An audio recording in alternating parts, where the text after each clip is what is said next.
Hey, just a heads up that the following content may be disturbing or triggering for some listeners and is not appropriate for children. Please take care of yourself and others who may be listening with you. Welcome to the Bonus Babies Podcast, a show that has no easy answers, only hard questions.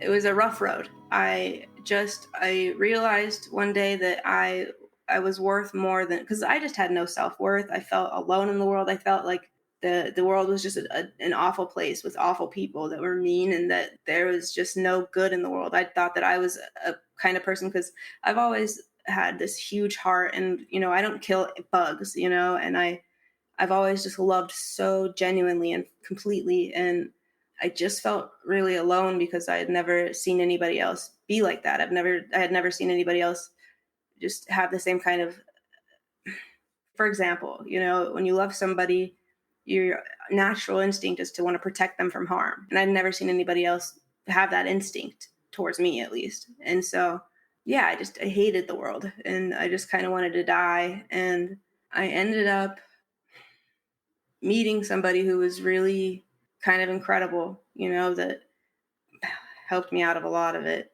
But because they were the first person ever in my life that was consistent and just was. Sorry, go ahead. And is that person in your life still? He died of cancer.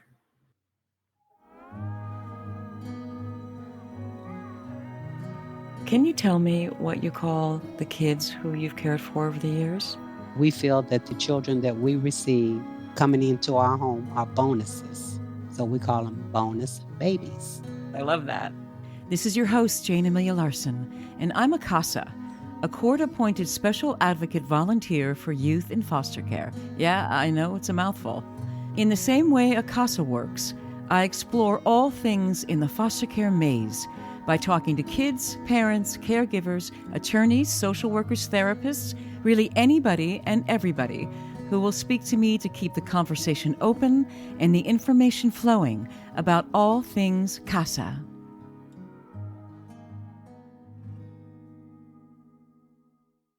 COVID has been really hard on all of us, but some good things did come out of it. And for me, one of those things was meeting Teena Festa. I was on a CASA Zoom, kind of like a CASA meetup, and there she was, her beautiful face on one of the Hollywood squares, saying that she was a new CASA and that she was also a former foster youth who spent most of her childhood in foster care. And she was also a teen mom. And I thought, oh, wow, this is a really important point of view to hear. And I immediately reached out to her and I said, will you talk to me? Will you talk to me? Will you talk to me? And she said, yes. Hey, everybody, I'm here with Teena Festa. Hi, Teena. Hello. Hello. Hi. So thanks so much for doing this. And I want to know everything about you, because just in our brief conversation together, you're just an astounding person. So who are you? Where are you from? How were you raised? Well, geez, where do I start? It's a big question, or a lot of them. I'm from Arizona, and I moved to California about 7 years ago. So how were you born? What was your family like? What was the situation at home? My biological mother is addicted to alcohol and meth, and my biological father is addicted to meth. And I was pretty quickly after I was born sent to live with my grandmother, because there was like a lot of abuse and neglect and stuff like that from my bio parents. And then when I moved in with my grandmother, I mean, she was also an addict to pain pills. And I lived with her until I was about 10, and that was pretty normal. And then, well, kind of, we moved around like a ton, but this is the most normal part of my childhood. Right, but you felt safe with her, right? Right, yeah. I mean, I felt safe. If you look back on it now, you see she was addicted to pills, but Yeah, so I got really used to chaos in my childhood. I mean, I don't think I ever went to a school in elementary school longer than like maybe 3 or 4 months. I moved around a lot, so there was a lot of negatives to it, and there was a lot of issues in the home, but in comparison, when I think back to my entire life, to the other things that I've been through, I think that was probably the safest I felt as a child. She committed suicide when I was 10, and I had a whole lot of like PTSD and stuff like that after that, because I was there when it happened, and she ended up giving herself she overdosed on like pain pills, like unintentionally. And the thing you don't think about when you do that is that in each of those pain pills, when you're taking like Vicodin, there's 500 milligrams of Tylenol in each of them, right? So all of the Tylenol, like together somehow, ended up doing like something that made her oh god, what's it called, like an aneurysm, except for it was the biggest vein in our body is like the size of like a hose, and whatever she did, I guess, managed to somehow rupture that or something like that. I don't remember the details exactly, but I know she like came out of her bedroom and she was like just bleeding all over the place. It was crazy. I'm sorry if I shouldn't talk about this. No, no, Uh, no. um, This is no. This is what I need to hear. So you were there with her when. yeah, me and my little cousins were, and because of the fact, sorry about my dogs. Because of the fact that it was like they were like hoarders, they had all kinds of stuff. You couldn't even see the floor. My aunt, who also lived with us, she was probably, I don't know, 20s or 30s. Her kids lived with us too. She was like super concerned that if the police came while the house was in that state, that, sorry, the dogs. You hear the dogs? No, That that's the okay. That's okay. Don't worry about it. Yeah. She was super concerned that if the police came at that time, that they would see the condition of the house, and then CPS would end up taking us. So there was a pretty long time between the time that like she ended up having that happen and when the actually police were called and came. So after that, I started having like a lot of psychological issues, flashbacks, and stuff like that. And so I don't know. I had a lot of, I don't know why I'm telling you this. I guess you asked me about my childhood. So Yeah, yeah. I mean, it sounds pretty rough. You were 10 years old yeah, yeah, and you watched your grandmother kill herself in front of your eyes. yeah. I mean, that sounds more uh, dramatic, I guess, than it really. I mean, it was dramatic, but um, we didn't know as kids at the time that she like had done it intentionally, or that and she didn't act like hurt or anything. She just kind of came out with a smile on her face and just kind of fell. So, but anyway, so fast forward, a, I don't know, maybe like a month or so, and my aunt, who I was living with, sent me to live with my uncle, and him and his wife were pretty awful because of the stigma that my biological parents have. Like, I've always lived in their shadow, because throughout my life as a child, I never had any real power to protect myself. And like moving forward, like it really started there with my uncle, because his wife would just verbally abuse me because she hated my mother. Then when I was like 12, I was sent to live with my father, who I had last seen when I was like 4, and I wanted nothing to do with him. They like surprised me one day. I came home from school, my stuff was packed, and I was sent to live there. And he was pretty awful too. And then I'm trying to say this quickly. No, take your time, Tina. Take your time. The reason why I want to include all of this is because it really it all matters in the big scheme of why I became who I became, and get a chance to tell my story. I feel like I want to tell it. But because we had never had a relationship before and didn't really know each other, and because he was also a drug addict, he was I don't know, kind of like creepily sexual towards me, So I ended up running away from there. And at this time, like I said, I was 12, and I ended up going back to live with my aunt, who I had like originally been with, and her boyfriend at the time, or her husband, I think maybe they were married, ended up, and I was 13 now, ended up getting me pregnant. And so at this time, I mean, in amongst all of this crap is just like chaos. My family is pure chaos. It's just basically living in filth. I mean, at one point I was living in a trailer that had just big old holes in the floor. You could look down and see the dirt, you know. That's the kind of environment that just was normal to me. Even as an adult, like I don't, messes don't register in my head when I see them, you know, like, cause I'm just so, I was programmed as a child to be in that. So that's the thing I struggle with. Right. So you were 13. You were 13, and you say that he ended up getting you pregnant. Well, he um, got me drunk one night, and I wouldn't go as far as to say he flat out raped me. You know, at the time, I felt like I was, you know, consenting, but in retrospect, he was a 40-year-old man and I was 13. You know, so uh, I was taken advantage of for sure. He ended up going to prison for something totally unrelated, like a couple weeks after that. So yeah, he's never been in my daughter's life at all. But I got pregnant.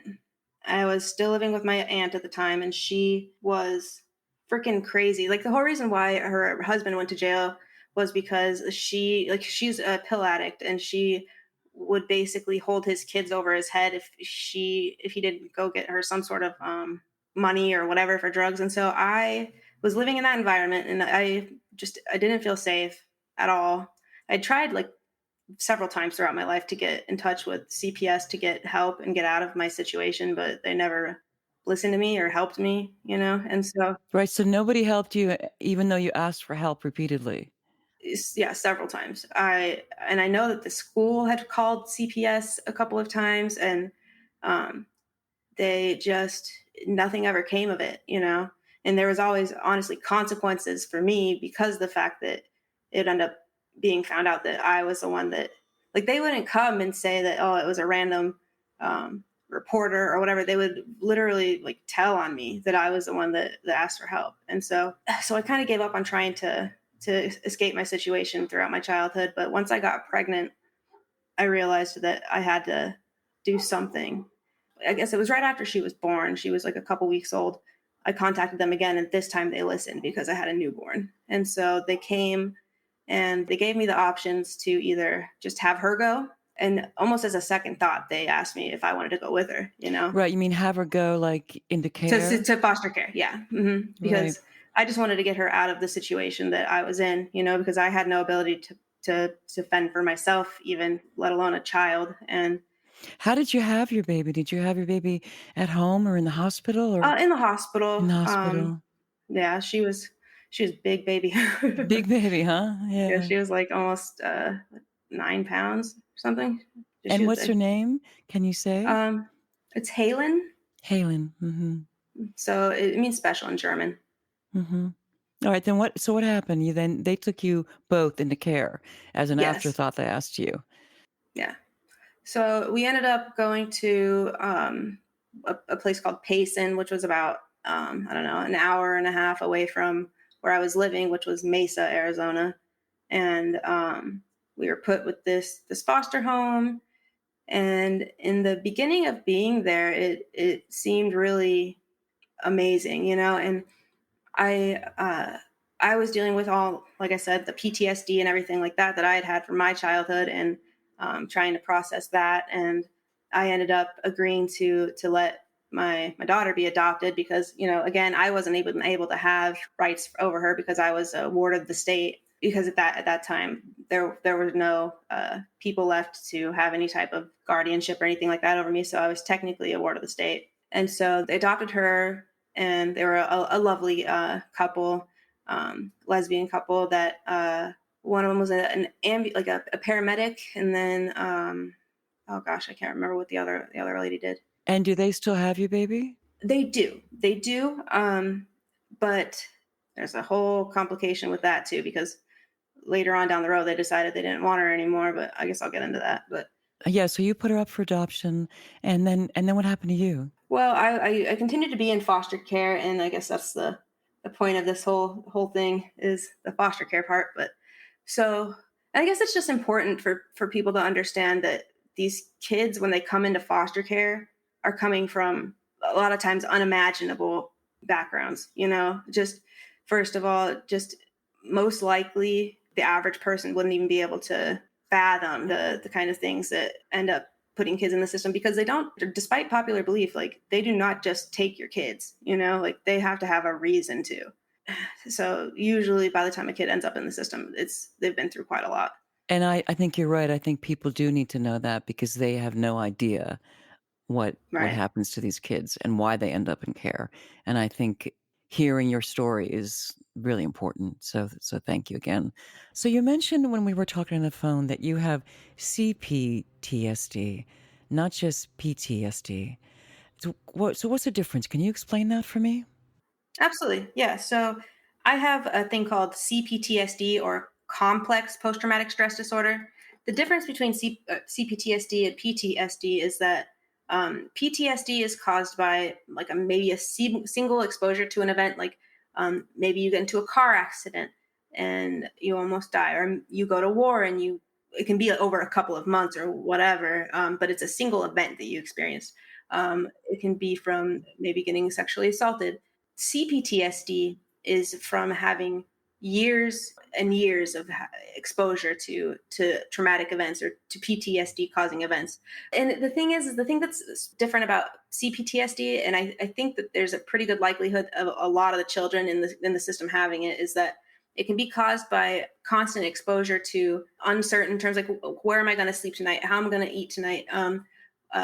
Who's going to hit right, me? right. Who's going to The abuse me? uncertainty of Yeah. just in years of that, and never really having any real feeling of safety or security, it has serious effects. And so, and I really would be willing to bet that the majority of kids in the system have some form of it, and it has all kinds of long-term effects. It's harder to treat than PTSD is, and it affects your life a lot. Yeah, I'm sure it affects not only emotional development, but brain development. Yep. As they've proven, that's what happens with childhood trauma. Yep. That it truly debilitating on Oh many, yeah. many Oh yeah. levels. I mean, I have severe like flashback nightmares, where it's not like a regular nightmare. You're reliving some sort of event, and then it's very real, and then you kind of wake up and you have the sweating and everything. I have what is more kind of unique to CPTSD is emotional flashbacks. So just like a person who was in the war will get triggered by a gun sound or like a firework, and they'll have a flashback. A person with CPTSD will say that you get into like a bit of an argument with your person you're in a relationship with, or it could even be something that really just doesn't even seem like it should trigger anybody at all for any reason. And what it does is your brain goes into a flashback to the same emotional state that you were in at a time when you were younger, that something happened traumatic, that Right, and more vulnerable. Yeah, right. yep. So, and you literally go into the emotional state of a 6-year-old who was being emotionally abused, and you flash back to that, and it is debilitating. And that's another thing too, is that CPTSD people usually are very highly sensitive to other people's emotions and the way they act, and we're always picking up on little cues. It's very similar to borderline personality disorder from what I've Mhm, picked up. I don't know if you know anything mhm. about that. I do, actually, my mom is a psychotherapist, Oh, so okay.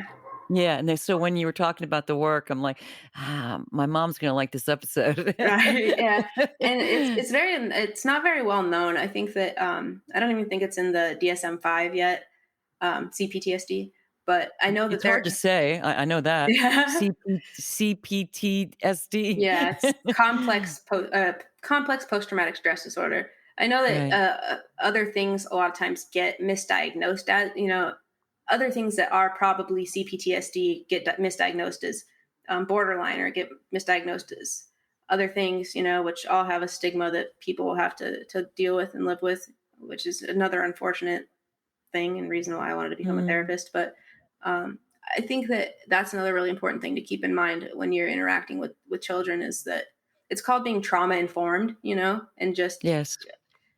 as I think we're trained about that as CASAs, but just remembering that they have the way that they interact with the world or experience the world is not going to be the way that you do, and just to try to be sensitive to that. Like if they seem like they're overreacting to something that you've done, maybe you roll your eyes and they just become hysterical. It's most likely because of the fact that at some point in their childhood, somebody rolled their eyes at them during a time that was extremely emotionally impactful. Maybe they rolled their eyes as they were leaving, or whatever. All right. So I'm just going to keep on pressing you, right? So you're now in foster care. Did you go from home to home? Did you find a home you liked? Well, I was, I stayed with the same people that I was originally put with for a couple of years, and they were going to adopt me. But the woman that, like the woman, because it was a couple, she was, I don't want to say crazy, but just, I mean, first of all, mean, but also just kind of crazy. Like and I had other foster siblings come in and out and have the same experience as I did, but she would just come to believe that you did something, and even though you didn't do it, and then she would punish you for it, and then I don't know, it was just really, as a child who had just come from the background that I had, it was really hard on me mentally, because I was always kind of a really good kid, or at least I tried to be. I was a straight A student, and I just wanted acceptance and love, so like I behaved, and Right. So you tried to be perfect so that right. you could just be safe. Right, because at that point, as a 13, 14, 15-year-old, the only thing I really wanted, because it was the only thing I never really had, was a family and love and just safety and security. And it was at this time that you also felt bad about yourself, so bad that you wanted to harm yourself, right? Right. So that's kind of what I was about to get into, is that I they were supposed to adopt me, and then ended up telling me that they didn't want to, and that the reason why I ended up trying to commit suicide was because of the fact that I, one, was dealing with the PTSD from my childhood. Two, that the therapists and counselors that were available to me as a child in foster care were just crap. A big problem that I personally experienced with the couple of different counselors or therapists that I was introduced to, or that I was sent to, was that they just seemed to, I don't know, I felt like an alien to them. They just would look at me and just, it seemed like they just had no frame of reference for the things that I had like experienced. And they just, I don't know, even as, I was a teenager, I just felt I didn't want to talk to them, because first of all, they just acted like they weren't really that interested in what I had to say. But that was a common theme as a foster kid, is that nobody like really cared about you. Like it's like you are the kid that doesn't matter. You don't have, like, I think a lot comes from a parent's protection, and like the fact that there's a parent that cares about you as a child, because your opinion really has no value, to society as a child, and so they knew that there's nobody that's going to reprimand them if they don't provide you adequate care, and I think a lot of people have biases anyway about the likelihood of a kid really becoming anything good when they've had that kind of background. So I think that they just didn't even try to do their job, really. So you felt that they gave up on you before they even started. Right, basically. And that was a common theme across the board with people that I would interact with. It just always felt that way. And I know that other people that I know that have been in the system always felt that way too. I have the cousins that lived with me originally, they ended up in the system too. And it really affected them bad, and they all had the same experience. So you tried to kill yourself because you felt so bad. Yeah. So sorry, I know it's a weird place to laugh. I laugh when I'm nervous. Yeah. Yeah. But I do too, actually. I think a lot of people do. yeah, I think that I really appreciate what you're doing right now. I know it's super uncomfortable, but I got to tell you again, I think it's really important. well, thank you. I think so too. I think that it's the whole reason why I wanted to be a CASA, was because, and I don't think people hear these stories, or it's not even a thought, like, and I think a lot of what people think about when they think of foster kids are people in the system at all. It's a temporary thing. It's not my problem. It's and also they think about their story from the time that they became a foster kid, and not their whole story. And I think it's really important to remember that these kids are humans with whole lives, and just everything that they live through on a daily basis is affecting them. But okay, so yes, I developed an eating disorder. Um, I would I was anorexic, but then when I had to eat, I would throw it up, and it got so bad that I was having like fainting spells, and that was all triggered by, I don't know, I think just maybe an imbalance of, or inability to regulate my thoughts and emotions as a hormonal kid with a troubled past. But I was dealing with that. And then also, it had started becoming very clear that the people who I was under the impression wanted to adopt me, and I called them my parents, I called them my mom and dad at this point, even though I'd only been there for like a year or so. It was becoming more and more clear that they didn't want that. And I just was feeling very unwelcome there. And it just kind of made something snap in me. I think it's just a mixture of the two things. And so I tried to commit suicide. I was 15, and I had no frame of reference for like how, you are supposed to do that. And plus, as a foster kid, they keep like dangerous things away from you. Like medicines are locked up and guns are locked up and stuff like that. But there was aspirin. That was the thing that was available. So I took, I don't know, 300 aspirin pills or something. It was an insane amount. And that, my hearing is still messed up from that, actually, because I didn't know that the way that aspirin, I guess that doesn't matter. I'm sorry. No, um, yeah, I'd like to hear this, actually, okay. unless you don't want to say it. No, I don't mind talking about it, but the way that aspirin kills a person is not, you see the movies where people kill themselves with pills, and it's like, oh, I take the pills, 20 minutes later, I'm dead, I fall asleep or whatever. That's what I was expecting to happen.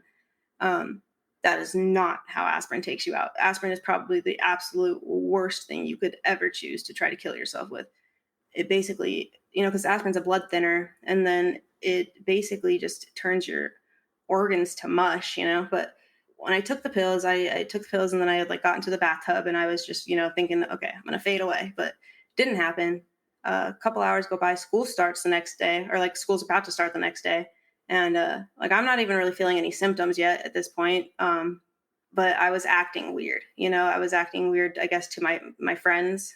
And one of them caught on to this because we like had talked on the phone, and my foster parents hated him, so he ended up having to call like another one of my friends so that they could call my foster parents and tell them like something's wrong with her. You need to figure out what it is. And I think because I was probably like maybe hinting at like what I had done or whatever, because it's a big thing to process. And also I don't know that I don't know. I don't know if I really wanted to die or why I did it, but You probably didn't um, wanna die, you just wanted to right. end whatever pain you Yeah. felt, right? And so it's several hours later at this point, and Deb, Deb is the foster parent, the mother or whatever. She ended up going into the bathroom and finding the empty pill bottle, and she thought that I was trying to get attention, or like she was just mad, and she ended up just out of anger taking me to the hospital because she wanted to like prove a point that like there was nothing wrong with me, even though I didn't say there was anything wrong with me. She just, my foster dad, who was a much nicer guy, was very concerned about if I was going to be okay. And plus, on top of the fact that I had taken all that aspirin, I hadn't eaten in days, like in a long time. So I had nothing in my stomach with it. And so by the time I got to the hospital, they ended up telling me that it was too late for them to pump my stomach. It had been too long at this point. And they ended up air vacuuming me to a different hospital, like a children's hospital. And I was in there for a couple of weeks. And the doctors couldn't do anything. They just gave me fluids and just kind of waited to see if I was going to die or not. What's crazy is that it took away my hearing for a couple of weeks. Like all I could hear was just ringing. I guess after this is when my experience in foster care really got worse, because, and I guess this is important too, because I think back on all of these things and just imagine another kid going through it, And I mean, I don't think there's any possible better motivation to want to do something to help a kid, than knowing this. But I think so too. I do, Teena. I think so too.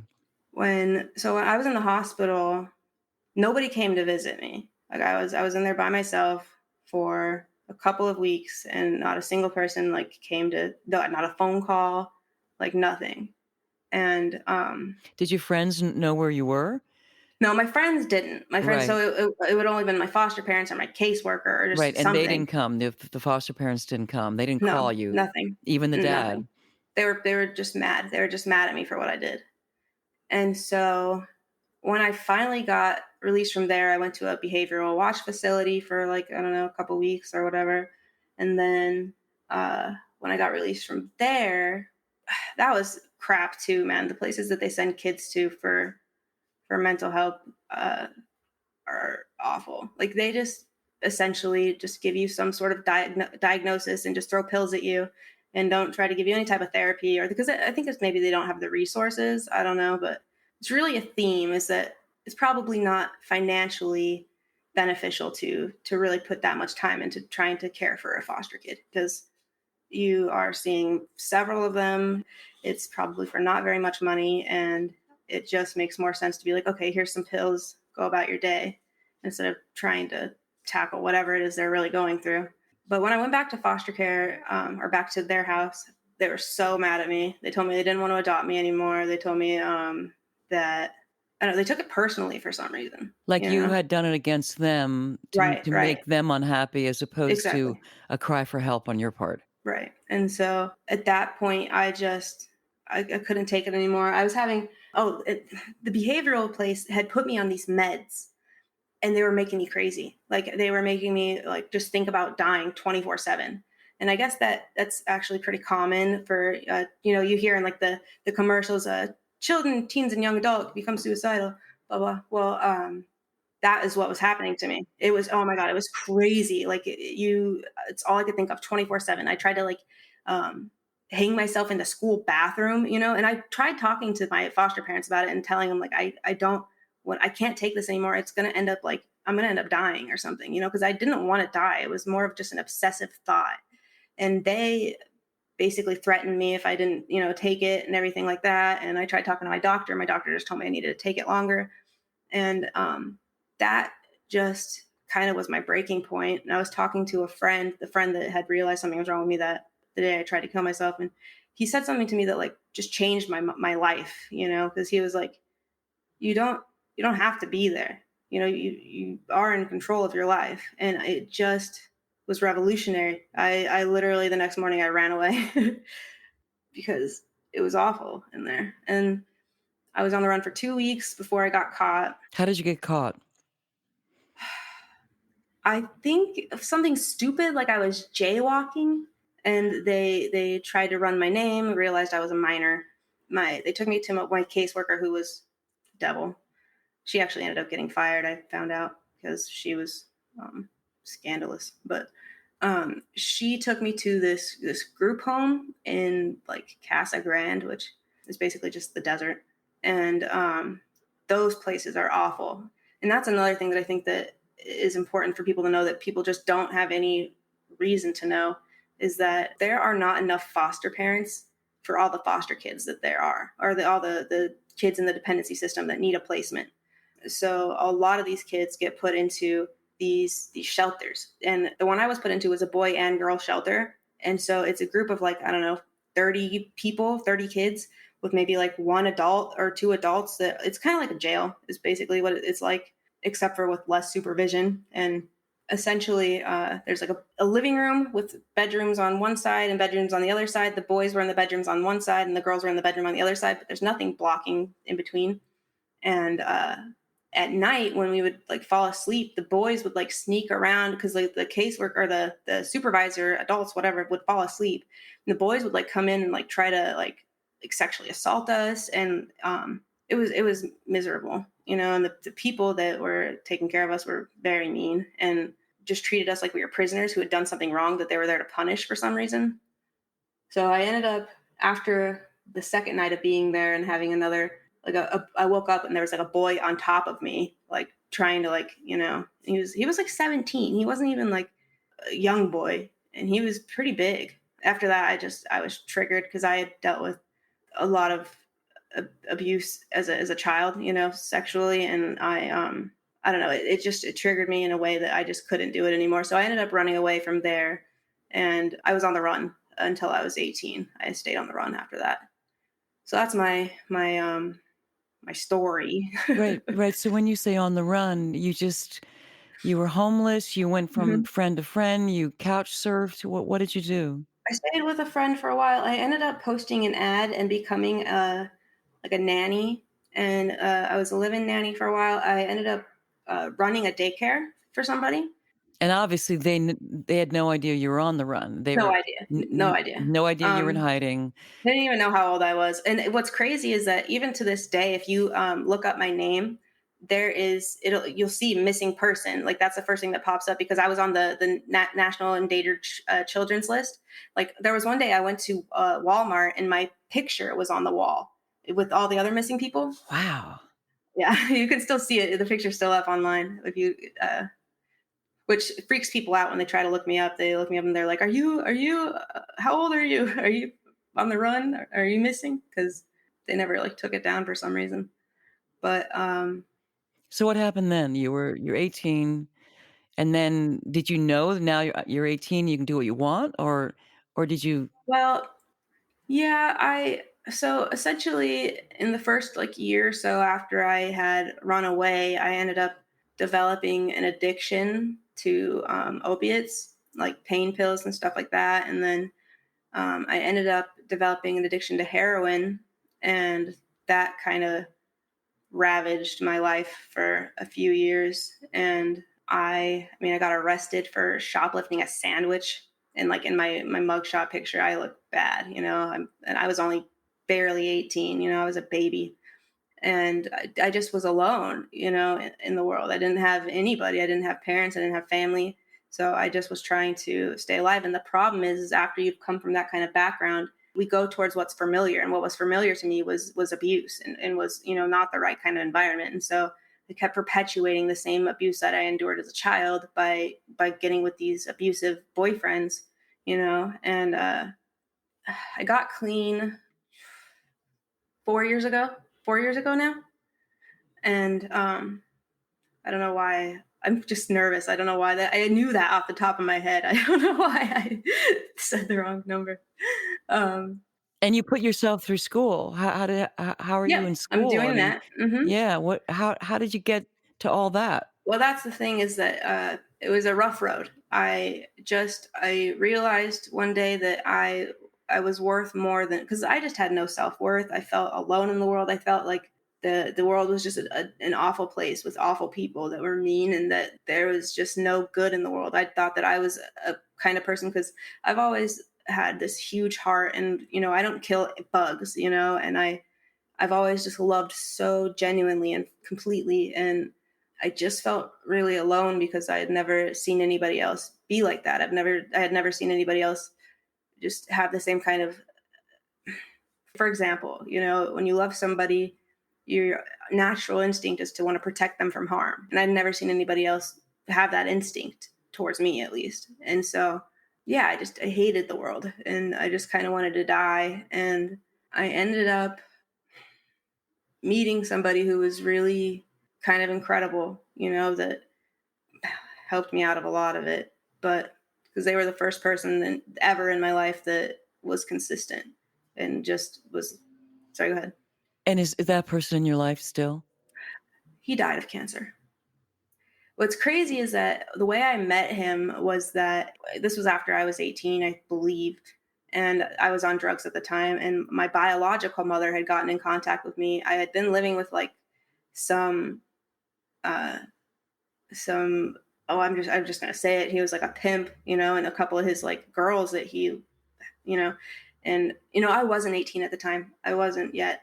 And I obviously wasn't willing to do that. And they were basically the girls were getting mad that I wasn't doing that and they were, and so I finally was like, I gotta go. So I left there and I didn't have anywhere to go. So I got in contact with my biological mother of all people, and she invited me to come stay where she was. Well, she had some sort of mental breakdown that night and was trying to get me removed from the house. And her boyfriend, or, the guy that she was with, stood up for me that night, and he was like, I'm not going to throw her out. What are you talking about?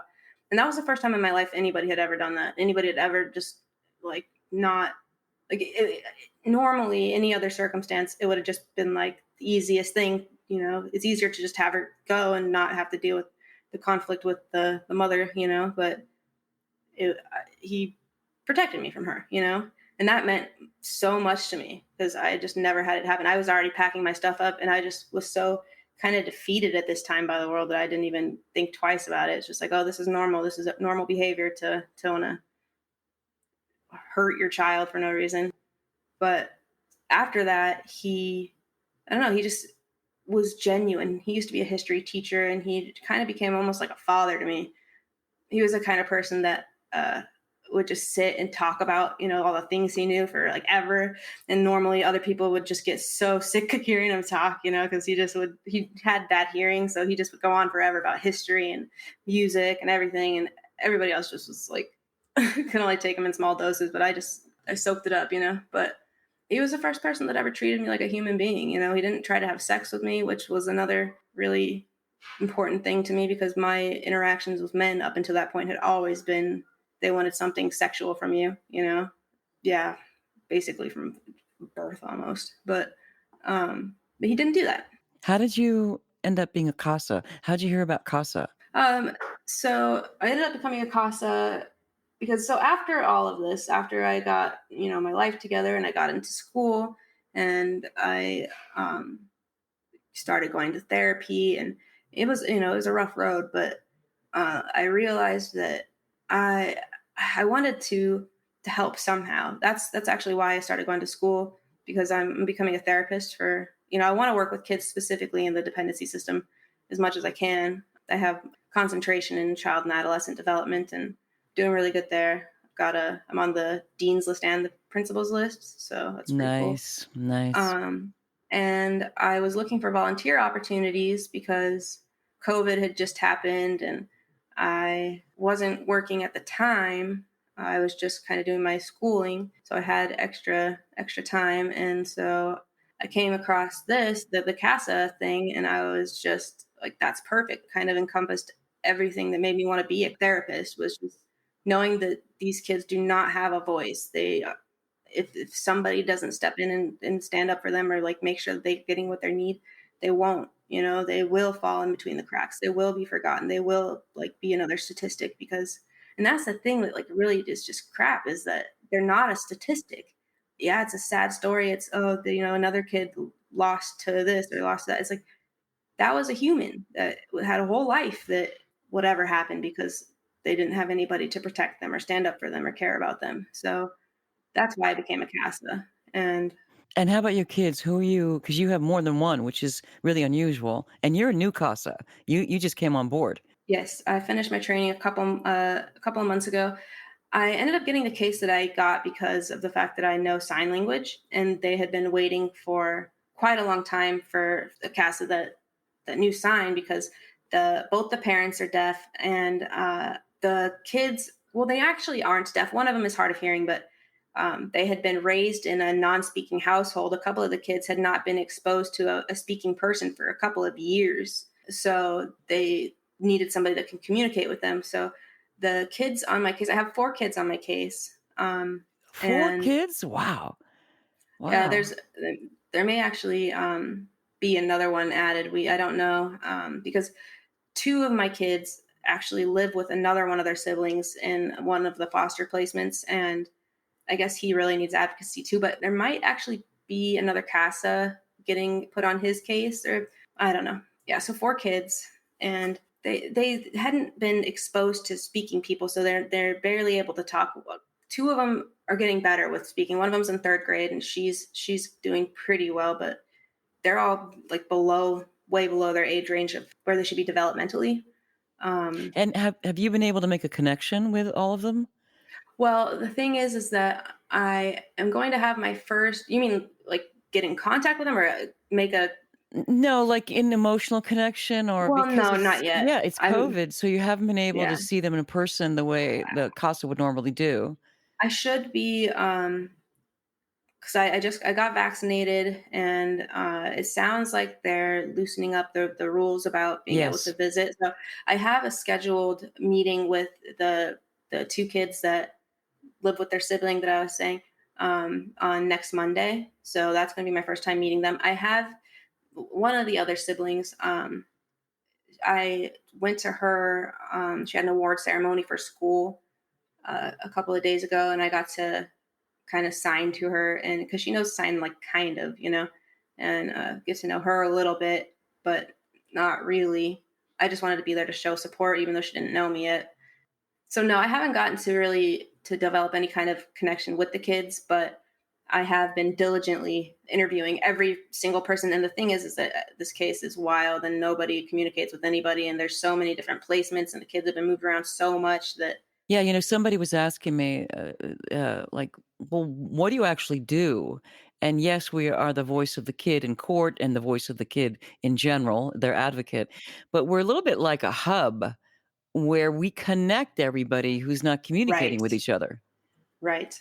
And Exactly. yeah, and usually the CASA knows the most because they're talking to everybody else, or they're trying to anyway, right? Right. Well, the thing I've noticed is that everybody else has factors that they have to kind of fit within, financial or whoever they're working for. They have certain things that they need to be working on or paying attention to. And there isn't a single person on the case that is just there to make sure that the kids getting everything they need. I know the caseworkers are supposed to be, but they have so many people on their caseloads that they are just Yeah, they're overwhelmed. they Yeah. they couldn't possibly. I think that the CASA is able to do more because number one, they're not paid, so nobody owns them. Right. And that also they get involved sometimes in many, many aspects of the kid's life as much as Right. they can, just to be able to understand what's going on and Right. to make sure the kid's taken care of better. Yeah, it takes a really special kind of person, I think, to be a CASA. I really wish that I would have gotten to have one when I was a foster kid. I think it would have changed my life. Yeah, that was gonna Um, be my next question. Is that true? You wish you had one, right? oh yeah, I think that like I mentioned about the one person who came along in my life that just showed me some sort of consistency and treated me like a human being, like that stuck with me. And that was just like some random one of my mom's boyfriends who just was happened to be nice to me, and consistent. So if that could have that much of an impact, just having one person from childhood just be like, I'm not paid to be here. I'm here because I care and I want to make sure that you are getting what you need. What do you need? Let's give you a voice. That is it's insane. It's powerful. And as a person who's becoming a therapist, I do know that the impact that kind of consistency from, the earlier on the better, because the impact is amazing. It will affect the relationships down the road. It will just that level of consistency from one party, because I mean, even the kids on my case have been moved around. I mean, so many times because they have behavioral issues and they have, it's a challenge to be able to communicate with them because they don't know how to speak and things like that. And so they've been moved so many times. The girl, it's so sad. As I was just starting to kind of interview everybody, and I was hearing about how, because she'd been moved several times before this, but she was finally with a placement she was doing great with, I guess. And the person was very hands-on and everybody was super excited that she was with this placement. And then as I'm trying to get a hold of her, I end up finding out that she's not there anymore and that she's with somebody else now. And it's just kind of tragic. The thing is like you're put into a house, with these foster parents, they become your parents, and, at least basically. Yeah. And so to have them just ripped away so often, it's damaging. And I think it's so amazing to have one person just be consistent through all of it. The CASA doesn't change for no matter where they move, no matter like if their caseworker changes, no matter with all the other things that change, the CASA stays the same. And that's Yeah, that I think that's really important too. Actually, my little girl, I hope, we're fingers crossed, she's about to be adopted. oh yeah, And yeah, and she asked me, she said, "But you're not going, are you? You're not going?" right. And I said, "No, I'm not going. I will always be your CASA." And that's the beauty of this because you don't have to cut off ties. I think that caseworkers and things like that, I don't know what kind of obligations they have, but I don't think they stay in contact with the kids that they have on their cases at all. And so I think it's really cool that we can do that and can continue to have a relationship, down the road and show up at their graduation and. Yeah, absolutely. Yeah, and even if you take on other kids, Right. and that's at one point I might have to explain that to her, but I will always be her CASA. I'm not, I'm here as long as I can be Right. here. And I remember the look on her face when I told her that, and it was such relief. Yeah. I mean, it would be. I know it would be, because when every other person, because the thing is when you end up in the system, what does that mean to you? It means your parents abandoned you, your whole family abandoned you. Like, that's what it feels like. You've been abandoned by everybody. Like, you were not important enough for anybody that you knew in the world to try to do what it took to keep you from being taken to a foreign place in God knows what. So Right, but you figured out that you are important. yeah, yeah, and I figured out that I could help other people. Well, yeah, but there's two things. Number one, sometime not too long ago, you figured out that you are important and that you can have the life that you want. Right. And you've been working very hard to get that, right? Right. Well, so I'm still working on my self-worth, to be honest. It was more that I realized that, I mean, from my perspective as a kid, when I would deal with counselors or therapists, I just felt like they could never possibly understand what I was going through.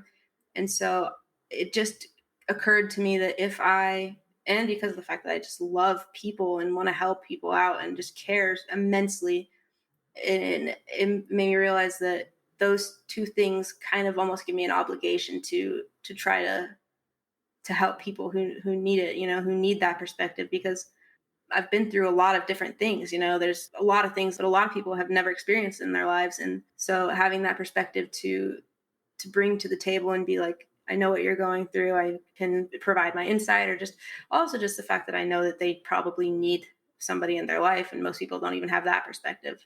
That's really more a motivator. I do have self-worth, but not what I'd like it to be. I'm still doing my own therapy and things like that. But Right. So you think that the desire to help other people has actually helped you heal yourself? absolutely, absolutely. I think that in the beginning, it wasn't so much about, as a foster kid, you really do develop this idea that you aren't worth anything because of the scars of being left behind by your family. Over and over and over and over again, right? Yep. Mm-hmm. Abandonment issues run deep.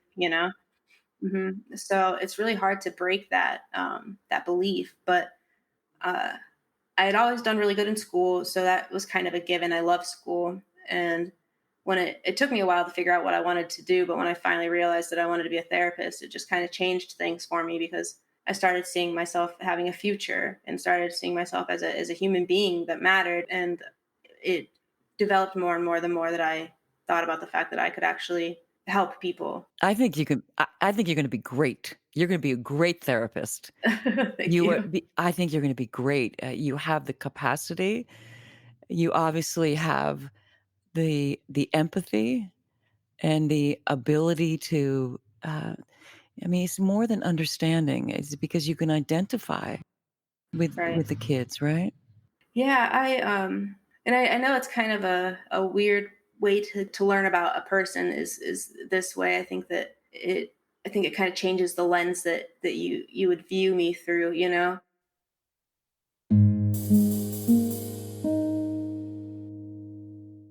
I do want to ask you something else. So, what is the one thing that people would never know about you unless you tell them? Well, nowadays it would be that I was a foster kid and that I came from the background that I did, but It's really interesting that you say that because I can see you and the people that are listening to this cannot. And you look like you walked out of a Jane Austen novel. You such beautiful skin and just strawberry blonde hair, right? That's your color. well, And my hair is naturally a little bit blonder, but yeah, yeah, thank you. and you how you're dressed and you're wearing a choker with a little jewel around your neck and you look like you walked out of a Jane Austen movie. It's just our novel is just fantastic. It's Really, really lovely. I mean, I don't mean to focus on that, but it's kind of incongruous to hear what you're talking about and to see you. right. Yeah. I know exactly what you mean. I'm still trying to get used to being, because I'm also I work full time on top of going to school full time now, on top of the CASA thing, which is another full time job Yeah, now. that's like three So, big full-time jobs. um, but I'm still trying to get used to presenting myself as a professional. I mean, I was never taught. I mean, I wasn't even taught how to do taxes. I was just having a conversation with somebody today about how to do taxes because now I have enough of a paycheck that I have to. I think that that's like so many things that we as CASAs could make sure that these kids get is the things that people don't realize that they need, or people don't have the frame of reference to even think, okay, a human being needs this, the little things like how do you do taxes? How do you get your license? Because a lot of the kids in the system don't have somebody to give them that guidance or plug them in with the resources that they need, or to at the very least tell them that they matter, and that you care. I think that's the most important. I mean, I still have my my growing and healing and learning to do. I'm at the very beginning of it all, but I'm just really grateful to be in the position that I'm in and to know that I get to make a change or to help somebody that needs it.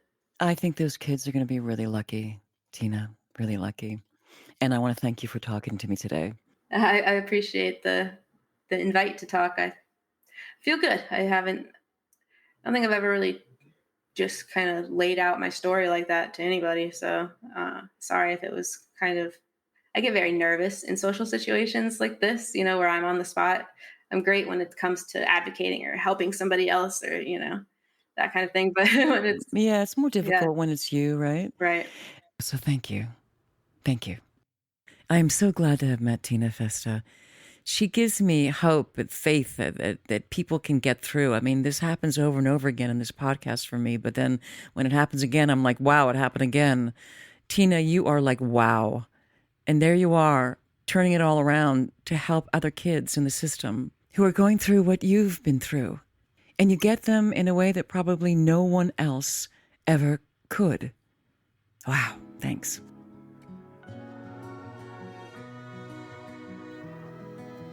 If you see something, say something.